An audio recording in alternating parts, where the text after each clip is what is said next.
नमस्कार, मी दुर्वेश सतीश भांगरे, दुर्वेश हॉटेलचं सर्वेसर्वा आणि दुर्वेश केटरिंगचं सर्वेसर्वा। आज मी तुम्हाला दाखवतो आहे 10 किलो रव्याची रेसिपी। याच्यात आपण 5 किलो तूप घेतलेलं आहे, त्याच्यात 10 किलो रवा टाकलेला आहे आणि इकडं आपण 20 लिटर पाणी ठेवून त्यात 10 किलो साखर आणि इलायची पावडरचा पाक बनवून घेतो। आपला पाक उकळलेला आहे आणि इकडे रवा पण भाजून झालेला आहे।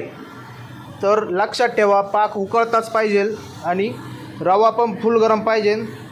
आता आपण पाक रव्यात टाकून घेऊ।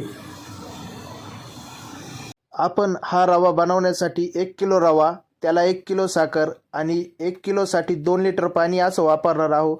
या प्रमाणात आपण 10 किलोचा रवा बनवला होता, तर त्याला 20 लिटर पाणी आणि 10 किलो साखर वापरली। हा झालेला आहे आपला शिरा तयार। तुम्ही बघू शकताय की मंडळाच्या व्यक्तींनी भरपूर पाशे प्रमाणात, म्हणजे आपण जी यादी दिली होती त्याच्यापेक्षाही जास्त काजू बदाम आणि टुटी फ्रुटी दिली होती। असे मनसोक्त देणारे जर माणसं भेटले तर मनाला खूप आनंद होतो आणि आपण एकदम बेस्ट क्वालिटीचा स्वयंपाक बनवू शकतो। हा झालेला आहे आपला शिरा तयार।